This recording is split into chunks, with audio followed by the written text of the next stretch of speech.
Sobat Viral Kristen, perpecahan antara Gereja Betani dan Gereja YHS, Yesus Hidup Sejati, merupakan bagian dari dinamika internal keluarga pendiri Sinode Gereja Betani Indonesia, yaitu keluarga Pendeta Abraham Alex Tanuseputra. Seperti apa cerita perpecahan gereja ini yang juga perpecahan mertua dan menantu ini? Sebelum kita bahas, jangan lupa untuk subscribe channel Viral Kristen ini agar kamu terus mendapatkan berita viral soal dunia kekristenan. Seperti kita tahu bersama bahwa Gereja Betani Indonesia pernah mengalami masa kejayaan. Masa kejayaan Gereja Betani Indonesia secara umum dipandang terjadi pada periode akhir 1980-an hingga pertengahan 2000-an. Pada masa ini, Betani bukan hanya menjadi gereja lokal yang sangat besar, tetapi juga menjadi pusat kegerakan rohani, karismatik, yang berpengaruh di tingkat nasional dan Asia Tenggara. Puncak kejayaan secara fisik ditandai dengan pembangunan Gedung Geraha Betani Nginden di Surabaya yang selesai pada tahun 2000. Gedung ini memiliki kapasitas sekitar 25.000 hingga 35.000 jemaat dalam sekali ibadah raya, menjadikannya salah satu gereja terbesar di Asia Tenggara. Pada 17 Januari 2003, Gereja Betani resmi menjadi sinode mandiri yang diakui pemerintah setelah melepaskan diri dari Gereja Betel Indonesia, GBI. Pada momen ini, pengaruh organisasi dan finansial Betani berada di puncaknya sebelum kemudian diterpa berbagai konflik internal kepengurusan. Sejak keluar dari Sinode GBI inilah berbagai macam masalah terjadi di internal Gereja Betani yang membuat beberapa pendetanya memutuskan untuk keluar dan mendirikan sinode baru. Salah satu yang menarik adalah keluarnya Pendeta Yusak Hadisiswantoro yang juga adalah menantunya sendiri. Banyak yang menyebut ini adalah perpecahan.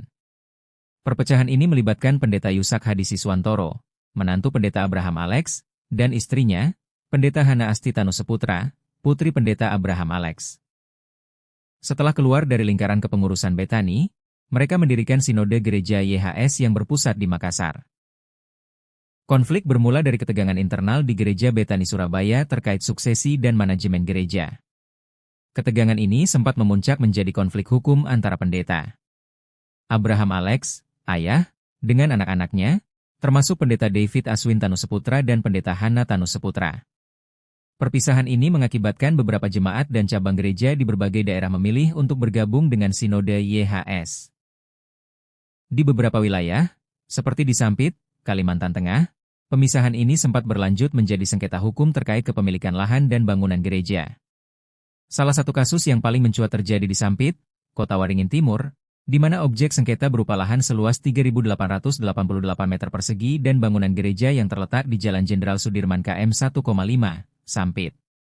Majelis Hakim Pengadilan Negeri Sampit menolak seluruh gugatan yang diajukan oleh Sinode Gereja Betani Indonesia. Sebaliknya, Hakim mengabulkan gugatan rekonvensi, gugatan balik, dari Sinode Gereja YHS dan menyatakan bahwa aset tersebut sah milik Gereja YHS. Hakim menilai bukti-bukti yang diajukan pihak Betani tidak kuat untuk mendukung dalil kepemilikan mereka, sementara pihak YHS mampu menghadirkan saksi dan dokumen yang meyakinkan hakim.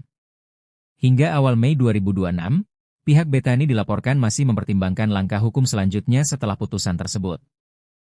Selain di Sampit, konflik serupa juga pernah terjadi di Malang, Jawa Timur. Aset berupa tanah dan bangunan di Jalan Tenaga Baru Malang, senilai sekitar 50 miliar, sempat menjadi persoalan hukum karena diduga dialihkan status kepemilikannya dari milik jemaat Betani menjadi milik pribadi pengurus yang kemudian bergabung dengan Sinode YHS. Saat ini, kedua gereja beroperasi secara mandiri sebagai sinode yang terpisah.